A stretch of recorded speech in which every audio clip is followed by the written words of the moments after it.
So high বিজন, এই video তোমাদের six semester calculator সিটির ডিএসসি 40 এর সাজেশনটা দিয়ে দিচ্ছি।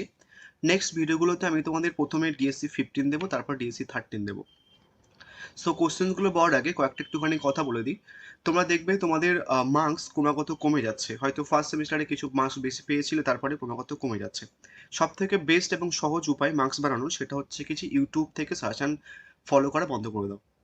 বেসিক রিজন কেন বলছি এই কথাটা, দেখবে যে পরীক্ষা হয়ে যাওয়ার পরে কিছু দাদা আছে বা কিছু টিচার আছেন এমন করে যে কোশ্চেন্স কমন পড়ুক আর না পড়ুক জাস্ট 100% কমন বলে দেয়। বাই চান্স যদি দু একজন কেউ জিজ্ঞাসা করতে চাও যে দাদা আপনার কোশ্চেন্স তো কমন আসেনি, আপনি কিভাবে বলছেন 100% কমন, তো তখন তারা কি বলে যে নর্মালি এই কোশ্চেন্সটা তো এইভাবে লিখলে হয়ে যেত, ওই কোশ্চেন্সটা এর মতো। এবার কতটা কোশ্চেন্স এর মতো কি ওর মতো তুমি যদি সার্চ করতে বা চ্যাট জিপিটি দিয়ে চেক করতে যে উনি যেটা বলছে সেটা ঠিক কিনা, তখন তুমি বুঝতে পারতে যে বেসিক্যালি কতটা কোশ্চেন্সের ডিফারেন্স আছে। ইংলিশে একটা কোশ্চেন্সের মধ্যে যদি একটা ওয়ার্ড চেঞ্জ করে দেয় কোনো কোশ্চেন্সে, অ্যান্সার্স বলতে গেলে হচ্ছে কি অনেকটাই চেঞ্জ হয়ে যায়। তো সেক্ষেত্রে তোমার যখন বলা হচ্ছে যে এই কোশ্চেনটা লিখলে এটা হয়ে যেত, সেটা পুরোটা ভুল কাইন্ড অফ। তো সেটা তোমাদের চেক করতে হবে। এবং ওই যে 100% কমন দেন তারপরে হচ্ছে কি রেজাল্টের দিন হচ্ছে কি ওই নাকে কাদা যে ভোটের জন্য হচ্ছে কি যে তোমাদের মার্কস কমে গেছে, ভোটের জন্য তোমাদের মার্কস কমে গেছে। আমি তোমাদের একটা জিনিস বলি, ক্যালকাটা ইউনিভার্সিটি সিসিএফ এ টোটাল 2023 থেকে আজ অব্দি এই 6 সেম তোমরা দিচ্ছ, প্রত্যেক কটা সেমিস্টারে কাইন্ড অফ হচ্ছে কি যে কাইন্ড অফ 100% কমন প্লাস হচ্ছে কি যে প্রত্যেক কটা পেপারে হচ্ছে কি যে তোমাদের ইন্ডিভিজুয়াল প্রত্যেক কটা পেপারে প্রত্যেকবারই প্রত্যেক কটা সেমিস্টারে আপ টু 6 সেমিস্টার তোমাদের, আপ টু 5th সেমিস্টার তোমাদের, এবং বাদ বাকি যে কটা সেমিস্টার হয়েছে ইংলিশ অনার্সের প্রত্যেক কটা পেপারে হচ্ছে হাইয়েস্ট মার্কস আমাদের এখান থেকে পেয়েছে। ইভেন তো ওই 5th সেমিস্টার রেজাল্ট দিয়েছে, 5th সেমিস্টারের রেজাল্টে ওই যে যারা বলছিল কাইন্ড অফ ভোটের জন্য মার্কস কম দিয়েছে বা এ কম দিয়েছে, বেসিক্যালি হচ্ছে কি যে তোমাদের ওই আহ, দেখবে যে কমিউনিটি পোস্টের রেজাল্ট পোস্ট করা আছে, আমার কাছে অনেকে 80% উপরে পেয়েছে মার্কস। একটা স্টুডেন্ট বলছি, তোমরা কমিউনিটি পোস্টে গিয়ে দেখতে পাবে অনামিকা বলে, ওর প্রত্যেকবার হচ্ছে কি যে মার্কস 60%-এর বেশি উঠছিল না পার্টিকুলারলি। এবং ও প্রচণ্ড খাটে, মানে এমন নয় যে দুটো কোশ্চেন্স পড়ে বা তিনটে কোশ্চেন্স পড়ে, এমন নয়। ওকে যে কটা প্রশ্ন দেওয়া হবে ও সব কটা প্রশ্ন পুরো নেয়, এমন একটা ব্যাপার। তো ওর থেকে বেশি আমার খারাপ লাগছিল যে এত পড়েও হচ্ছে কি যে মার্কস পাচ্ছিল না বা কিছু। এইবারে যখন লোকে বলছে যে ভোটের জন্য মার্কস কম দিয়েছে, এবারে ও দুটো পেপারে 70%-এর উপরে পেয়েছে। তো এটা কিভাবে পসিবল যে ভোটের জন্য অন্য অন্য জায়গায় মার্কস কম দিচ্ছে আর আমার এখানে 80% পাচ্ছে? সব কিছু ডিপেন্ড করছে তোমার উপরে। তুমি যদি পার্টিকুলারলি ঠিকভাবে পড়ো ইন্ডিভিজুয়াল প্রশ্ন, তাহলে হচ্ছে কি তুমি মার্কস বেশি পাবে। ভোট বা ইউনিভার্সিটির দোষ এটসেট্রা এটসেট্রা আছে, বাট ওটা দেখতে গেলে হবে না। ইউনিভার্সিটির দোষ আছে, আমি নেগলেক্ট করছি না, বাট নর্মালি হচ্ছে কি তোমাকেও খাটতে হবে। দুটো বা তিনটে কোশ্চেন্স পড়ে তোমার মার্কস বাড়ানো পসিবল না, ঠিক আছে? সো আমি প্রত্যেকবার ওদেরকে বেসিক্যালি হচ্ছে একটা টপার সাজেশনস দিই, এটা আমার টপার সাজেশন। এখানটায় কতগুলো প্রশ্ন কিভাবে কাইন্ড অফ হচ্ছে কি যে পড়লে সেপারেটলি পড়লে ভালো হবে সেটা দেওয়া থাকে। এই টপার সাজেশনটা ফলো করলে কাইন্ড অফ হচ্ছে কি তুমি 80% পেয়ে যাবে। যারা নোটস কিনেছো দেখবে তোমাদের ইউটিউবে যেটা পোস্ট করি আমি, তার থেকেও হচ্ছে কি নোটসের মধ্যে ইন্ডিভিজুয়াল কোশ্চেন্সের অ্যান্সার থাকে, যে কোশ্চেন্সগুলো ইন্ডিভিজুয়াল পড়লে ভালো হয় সেটা দেওয়া থাকে। তো ওটা ফলো করবে সব থেকে বেস্ট। ইউটিউবে তুমি যদি পড়ো আর ওরকম ধরনের টিচারকে ফলো করো যেখানটায় প্রশ্ন কমন আসুক আর না আসুক 100% কমন, দেন তারপর রেজাল্টের পরে ভোটের জন্য মার্কস কম দিয়েছে, এই জিনিসটা হচ্ছে কি তোমরা তো বুঝবে না, দেন তারপর তোমাদের মার্কস কমে যাবে, তোমরা ডিপ্রেস হয়ে যাবে। ওনার কি টিউশন আসবে, লোকজন আসবে, স্টুডেন্ট হবে, এই হচ্ছে ব্যাপার। তো বেস্ট থিং এই জিনিসটা ফলো করবে। যাই হোক, 6 সেমিস্টারের কথা বলি, কেউ যদি নর্মালি এখনো অ্যাডমিশন নিতে চাও তাহলে নিতে পারো। পার্টিকুলারলি আমি 4 মান্থের ফিস নিই, অ্যান্ড টোটাল তিনটে পেপারের সাথে দুটো মাইনের পেপারে নর্মাল হচ্ছে কিছু পড়িয়ে দিয়ে থাকি। অ্যান্ড জাস্ট 4 মান্থের ফিজ আমি নিই। তুমি যখনই অ্যাডমিশন নাও তোমাকে মোস্টলি 4 মান্থেরই ফিস পে করতে হবে, এক্সট্রা কোনো পে করতে হবে না। নোটসের প্রাইস এমন পড়ে। তাহলে এবার কোশ্চেনগুলো দেখে নিই। প্রথমে আমরা ওয়েটিং ফর গোরো থেকে দেখবো। ওয়েটিং ফর গোরো সব থেকে বেশি ইম্পর্টেন্ট প্রশ্ন, আমি তোমাদের মোস্টলি 3 থেকে 4টে করে প্রশ্ন দেবো প্রত্যেক কটা টপিক থেকে। সব থেকে বেশি ইম্পর্টেন্ট প্রশ্ন হচ্ছে কি থিয়েটার অফ অ্যাবসার্ড, এটা বিশাল বিশাল ইম্পর্টেন্ট প্রশ্ন। আমি প্রিভিয়াস ইয়ারের প্রশ্ন মেনশন করে দিয়েছি, অ্যান্ড আমি একটা ভিডিও পোস্ট করেছিলাম, তখন প্রিভিয়াস ইয়ারের কোশ্চেনগুলো পাবে। তোমাদের কিছুক্ষণ আগে একটা কথা বলেছি, হয়তো বলিনি, সেটা হচ্ছে কি তোমাদের এবারে 3টে পেপার দিয়েছে, এবার একটা পেপার কমে দিয়েছে। তোমরা হয়তো ভাবছো যে কি মজা 3টে পেপার দিয়েছে, অমনটা কিন্তু নয়। তোমাদের 4টে পেপারে যতটা পড়তে হতো 3টে পেপারে দিয়েছে এবং ততটাই পড়তে হবে। তার কারণ এই সমস্ত যে সমস্ত টপিক তোমাদের দিয়েছে ডিএসসি 13, 14 এবং 15-এ, প্রত্যেক কটা টপিকে তুমি যদি প্রিভিয়াস ইয়ারের প্রশ্ন দেখো দেখবে যে তোমাদের একটা প্রিভিয়াস ইয়ার থেকে আসে আর একটা হচ্ছে কিছু একটুখানি এক্সপেরিমেন্টাল প্রশ্ন আসে। দুটো প্রশ্নই কিন্তু প্রিভিয়াস ইয়ার থেকে দেয় না। সেক্ষেত্রে একটা প্রিভিয়াস ইয়ারের ওই প্রশ্নটা কমন পেতে গেলে তোমাকে অনেকগুলো প্রশ্ন করতে হয় প্রিভিয়াস ইয়ার। তো তোমাদের 3টে পেপার দিয়েছে, এই তার মানে এই নয় যে তোমাদের কম পড়তে হবে, তোমাদের কিন্তু অনেকটাই পড়তে হবে, 4টে পেপারে যতটা পড়তে হচ্ছে ততটাই পড়তে হবে। সো এখান থেকে সব থেকে বেশি ইম্পর্টেন্ট প্রশ্ন হচ্ছে কি এই প্রশ্নটা, waiting for Godot as an example of the theory of absurd, বিশেষ বেশি ইম্পর্টেন্ট প্রশ্ন 2021 এসেছিল। এবং আরেকটা প্রশ্ন ঘুরিয়ে দেয় এটাকে, what theoretical inventions do Beckett introduced in the play Waiting for Godot. আর একটা প্রশ্ন দেয় কোটেড লাইন তুলে, nothing happens, nobody comes, nobody goes, it is awful, analyse the sense of absurdity expressed in Beckett's waiting for Godot. Next একটা প্রশ্ন দেয়, সেটা হচ্ছে কি waiting for Godot is a play which nothing happens twice discuss. বা একটা প্রশ্ন দিয়েছে 2025-এ, here is content and content is formed justify this statement with reference to Beckett's Waiting for Godot. এটা মোস্ট ইম্পর্টেন্ট একটা প্রশ্ন এখান থেকে। নেক্সট মোস্ট ইম্পর্টেন্ট প্রশ্ন এখান থেকে, right a note on the theme of waiting. এই থিম অফ ওয়েটিংটা ভীষণ ইম্পর্টেন্ট, বা থিম অফ ওয়েটিংটাকে তোমাদের কনসেপ্ট অফ ওয়েটিং দেয়, বা হচ্ছে কি তোমাদেরকে ঘুরিয়ে টাইটেল দিতে পারে। তো টাইটেল, থিম অফ ওয়েটিং এবং আরেকটা প্রশ্ন হু অর হোয়াট ইজ গোডো, এটা তোমাদের বেসিক্যালি 5 মার্কসের জন্য দিতে পারে যে হু ইজ গোডো।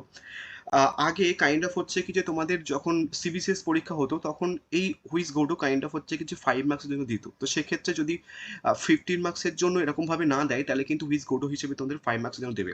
এবং 5 মার্কসের জন্য একটা প্রশ্ন বলে দিই, দেখবে একটা পুচকে বাচ্চা আসতো গোডোর খবরটা নিয়ে যে মিস্টার গোডো আজকে আসবেন না, ওই কনটেক্সটাও কিন্তু 5 মার্কের জন্য ইম্পর্টেন্ট।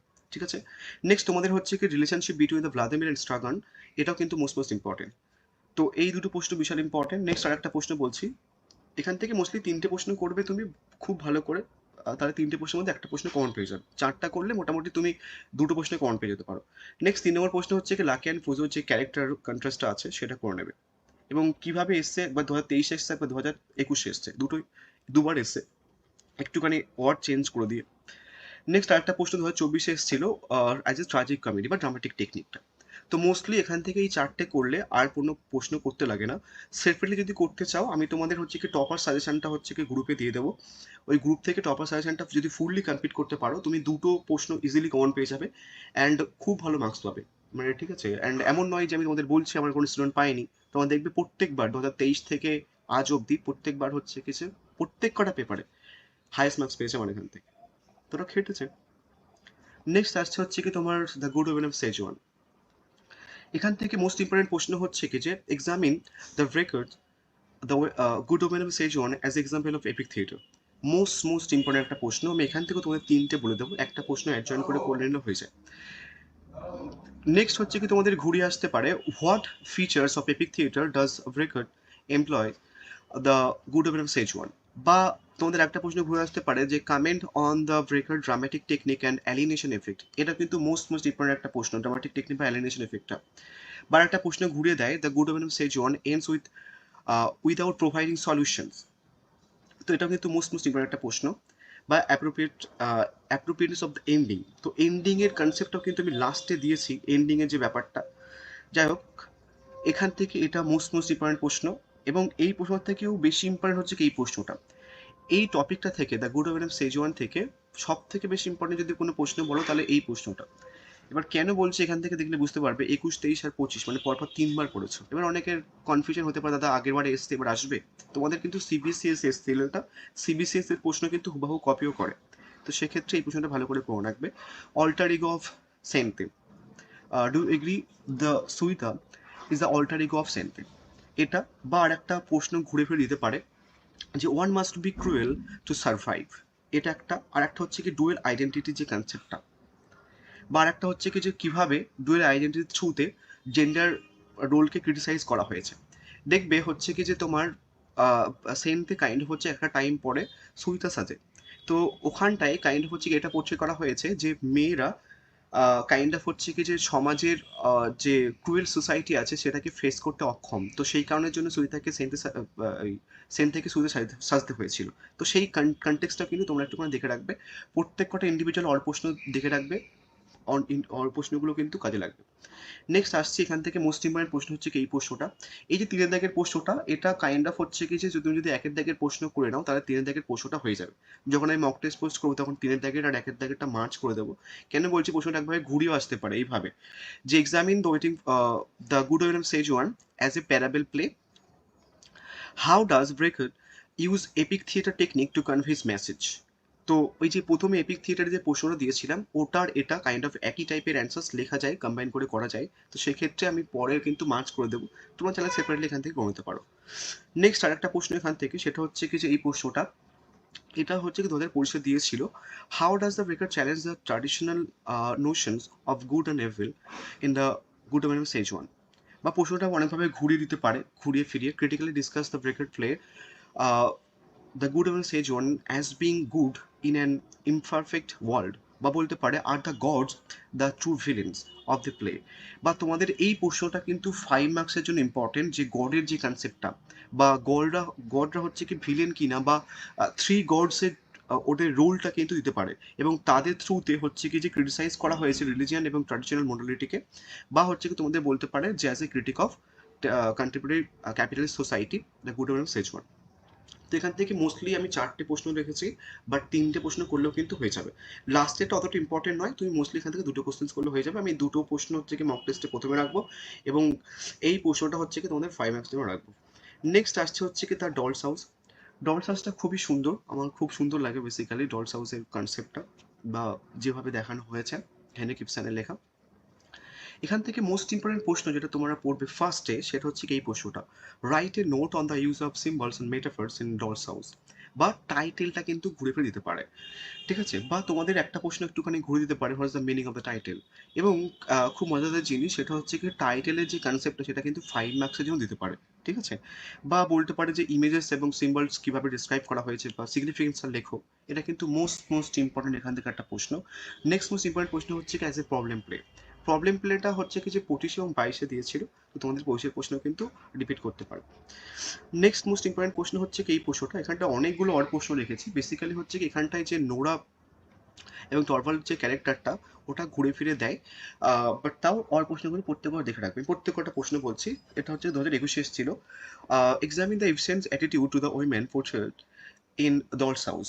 বিশাল বিশাল ইম্পর্টেন্ট একটা প্রশ্ন। বা জেন্ডার রোলের যে কনসেপ্টটা, বা ম্যারেজের যে থিমটা, বা হচ্ছে কি যে কিভাবে নর্মালি হচ্ছে কি যে মানে এটাকে অ্যাজ এ ফেমিনিস্ট প্লে বলা হয়, মানে ফেমিনিজমকে দেখানো হয়েছে কাইন্ড অফ। দেখবে যে লাস্টের দিকে হচ্ছে কি যে মেন ওমেন ক্যারেক্টারটা তিনি হচ্ছে কি যে ঘর ছেড়ে পালাচ্ছেন, বা চলে যাচ্ছেন, সেই যে কনসেপ্টটা কিন্তু ওই কারণের জন্য এটাকে ফেমিনিস্ট প্লেও কিন্তু বলা হয়ে গিয়ে থাকে। বা একটা প্রশ্ন এসেছে তোমাদের 2025 নিউ ওমেনের যে কনসেপ্টটা, তো এর সাথে একসাথে করে নিলে কিন্তু হয়ে যাবে। বা আরেকটা প্রশ্ন দেয় সেটা হচ্ছে কি trace the transformations of Nora from the doll wife to an independent individual. এবং কেন হচ্ছে কি যে লিভ করেছিল লাস্টের দিকে নোরা, সেটা। আর একটা প্রশ্ন ঘুরে দিতে পারে, critical examine a Doll's House as a critique of the traditional 19th century marriage. Does Ibsen suggest that a true marriage is possible. বা বলতে পারে the conflict between the Nora's duty to her family and her duty to her self as a human being. বা একটা প্রশ্ন, relationship between, একটা প্রশ্ন রাখা আছে, এটা কোথায়, আচ্ছা একটা প্রশ্ন দেখবে, নোরা আর টরভাল্ডের নর্মাল যে রিলেশনশিপটা আছে এখানটা, এই প্রশ্নটা, discuss the relationship between the Nora and Torvald. এটাও কিন্তু মোস্ট ইম্পর্টেন্ট। তো বেসিক্যালি এখান থেকে 3টে প্রশ্ন করলে হয়ে যাবে, যদি লাস্টে পারো তাহলে এই প্রশ্নটা করে নিতে পারো। এন্ডিং এর যে কনসেপ্টটা, যদিও এন্ডিংটা হচ্ছে কি যে ফার্স্ট প্রশ্ন থ্রুতে হয়ে যাবে, বাট তাও যদি করতে চাও তাহলে সেপারেটলি করতে পারো। তাহলে প্রত্যেকটা পার্ট থেকে আমি 3টে করে প্রশ্ন দিচ্ছি। Last the cherry orchard by Anton Chekhov. একটুখানি এখানটায় তোমাদের বলে দিই, বেসিক্যালি হচ্ছে কি যে অ্যান্টন চেকব এই দ্য চেরি অর্চার্ড গল্পটা অ্যাজ এ কমেডি হিসেবে লিখতে চেয়েছিল, মানে একটুখানি মজাদার গল্প হিসেবে লিখতে চেয়েছিল, বাট অ্যাট দ্য এন্ড হচ্ছে কি এটা ট্র্যাজেডি হয়ে গেছে। তোমরা দেখবে দ্য চেরি অর্চার্ডের লাস্টের দিকে যে ওদের বাড়ির যে বৃদ্ধ ভিতরে থাকে তাকে ঘরে তালাবন্ধ করে রেখে চলে আসছে। তো ওই যে কনসেপ্টটা, মানে উনি লিখতে চেয়েছিল কমেডি বাট হয়ে গেছে ট্র্যাজেডি। তো তোমাদের প্রশ্নটা এইভাবে ঠিক দেবে না, discuss the cherry orchard as A tragic comedy বা অ্যাজ এ কমেডি, এভাবে কিন্তু দেবে না। তোমাদের প্রশ্নটা এইভাবে জিজ্ঞাসা করবে যে উনি তো লিখতে চেয়েছিল হচ্ছে কি কমেডি, তো কাইন্ড অফ হচ্ছে কি যে এটা হয়ে গেছে হচ্ছে কি ট্র্যাজেডি, তো তোমার কি মনে হয় এটা ট্র্যাজেডি নাকি হচ্ছে কি যে কমেডি? প্রশ্নটা কিন্তু এইভাবে দেবে। তো সেইভাবে অরের প্রশ্নটা আমি রেখেছি, দেখে রাখবে। বা ড্রামাটিক টেকনিকও কিন্তু ঘুরে ফিরে দিতে পারে। নেক্সট এখান থেকে মোস্ট ইম্পর্টেন্ট একটা প্রশ্ন হচ্ছে কি যে ওই যে চেরি অর্চার্ড মানে চেরির যে বাগানটা, সেটা হচ্ছে কি যে সিম্বলিক সিগনিফিকেন্স দিতে পারে ঘুরে ফিরিয়ে। বা একটা প্রশ্ন ঘুরে ফিরে দেয়, the cherry orchard is more than land and it is almost a character, ঘুরে ফিরে দিতে পারে। বা টাইটেলটা ঘুরে ফিরে দেবে তোমাদের। নেক্সট এখান থেকে আসছি, সেটা হচ্ছে কি যে সব থেকে বেশি ইম্পর্টেন্ট প্রশ্ন এখান থেকে এই প্রশ্নটা, বিশাল বিশাল ইম্পর্টেন্ট প্রশ্ন। এখানে বেসিক্যালি হচ্ছে কিন্তু দুটো কনসেপ্ট একসাথে করতে পারো তুমি, মানে রানেপস্কিয়ার যে ক্যারেক্টারটা এবং হচ্ছে কি লোপাকিনের যে ক্যারেক্টারটা, ওটা কম্বাইন করে এই অ্যান্সার্সটা বেসিক্যালি করা যায়। প্রশ্নটা কিভাবে আসে একটুখানি দেখে বলে দিচ্ছি, তারপরে বলছি তোমাদের কিভাবে করবে অ্যান্সার্সটা। প্রশ্নটা এভাবে দিতে পারে, discuss the cherry orchard as a play that portrays the conflict between the declining the aristocracy and emerging the bourgeois bourgeois class যে কনসেপ্টটা আছে, মিডল ক্লাস যেটাকে বলা হচ্ছে, সেই কনসেপ্টটা মানে রাইজিং অফ বুজো ক্লাস বা ডিক্লাইনিং অফ অ্যারিস্টোক্রেসি, সেই কনসেপ্টটা, এবং ওই দুটো কনসেপ্ট বেসিক্যালি হচ্ছে কি রানস্কিয়া অ্যান্ড হচ্ছে কি লোপাকিন, এই দুটো ক্যারেক্টার থ্রুতে তুমি পাবে। তো বেসিক্যালি হচ্ছে কি যে তুমি যদি এই দুটো ক্যারেক্টারকে কম্বাইন করে অ্যান্সার্সটা করে নাও, তাহলে তোমার তিনটে অ্যান্সার বেসিক্যালি হয়ে যাবে। এক বুজার কনসেপ্টটা মানে রাইজিং অফ বুজার ক্লাস, অ্যান্ড তারপর হচ্ছে কি তোমার লোপাকিনের ক্যারেক্টার তো হয়ে যাচ্ছে, তার কারণ লোপাকিন হচ্ছে কি একটা মানে ওদের লোপাক, তোমার গল্পটা পড়লে বুঝতে পারবে যে লোপাকিনের যে পূর্বপুরুষ সেটা হচ্ছে কি রানস্কিয়ার কাইন্ড অফ বাড়িতে আগে কাজ করতো দাস হিসেবে। তারপর হচ্ছে কি যে সে তার রাইজিং হয়েছে, বা মানে কাইন্ড অফ মিডল ক্লাসের হচ্ছে কি রাইজিংটা হয়েছে, সেই যে কনসেপ্টটা। তো তুমি দুটো কনসেপ্টটাকে একসাথে কম্বাইন করে করে দিতে পারবে, বা তোমাদের একটা প্রশ্ন দিতে পারে শুধু লোপাকিনের ক্যারেক্টারটাকে ঘুরে ফিরে দিতে পারে যে kind of rising of middle ক্লাসের মানে একজন রিপ্রেজেন্টেটিভ লোপাকিন। তাহলে এটাতে কি বললাম যে তোমার হচ্ছে কি একটা ওই যে বুজো ক্লাসের কাইন্ড অফ হচ্ছে রাইজিংটা হচ্ছে দেন সেই কনসেপ্টটা হয়ে যাচ্ছে, প্লাস লোপাকিনের ক্যারেক্টারটা হয়ে যাবে, রানিস্কার ক্যারেক্টার কিন্তু কাইন্ড অফ হচ্ছে এখান থেকে হয়ে যাবে। তো এখান থেকে বেসিক্যালি তিনটে কনসেপ্ট তোমরা কিন্তু ক্লিয়ার হয়ে যাবে। তাও যদি চাও তাহলে হচ্ছে কি তোমার রানিস্কার ক্যারেক্টারটা সেপারেট করে নিতে পারো। এই রানিপস্কিয়া কাইন্ড অফ হচ্ছে অনেকে রানিপস্কি বলে, ঠিক আছে, বাট তোমরা যদি একটুখানি ডিপ রিসার্চ করো তাহলে বুঝতে পারবে যে রানিপস্কি আর রানিপস্কিয়ার মধ্যে ডিফারেন্সটা কোথায়। নেক্সট আসছে হচ্ছে কি ট্রফি মব ক্যারেক্টারটা বেসিক্যালি 5 মার্কসের জন্য আমি দেবো যখন মক টেস্ট পোস্ট করবো। আদারওয়াইজ হচ্ছে কি তোমাদের যখন মক টেস্ট পোস্ট করবো তখন যদি এই প্রশ্নটা রাখি তাহলে হচ্ছে কি যে ওই ম্যাডাম রানস্কের কনসেপ্টটাও কিন্তু আমি 3 নম্বর প্রশ্নটা মার্চ করে দেবো এবং এটাকে 5 মার্কস জন্য রাখবো, ঠিক আছে। তো যাই হোক, আমি নেক্সট ভিডিওগুলোতে তোমাদের বেসিক্যালি পরের পেপারগুলো দিয়ে দেবো। ফার্স্ট আমি ডিএসসি 15 পোস্ট করবো, তারপর হচ্ছে কি ডিএসসি 13। এবং এখন যদি কেউ অ্যাডমিশন নিতে চাও তোমরা কিন্তু এই নাম্বার হোয়াটসঅ্যাপ করতে পারো। আর একটা জিনিস তোমাদের বলে দিচ্ছি, আমি কিন্তু সিলেবাস 4 মান্থের ফিস নিই, মোটামুটি 4-4.5 মান্থে শেষ করে দিই। সব থেকে বেস্ট জিনিস হচ্ছে কি যে 4 মান্থ 4.5 মধ্যে শেষ করলে তোমরা অনেকটা প্র্যাকটিসের টাইম পাবে, এবং আমি তোমাদের 7 সেমিস্টার শুরু করে দেবো মোটামুটি পরের মাস, তারপরের মাস থেকে। তো ওটা একটা অ্যাডভান্টেজ, অনেক আগের সিলেবাস আমি শেষ করে দিই। So thank you so much.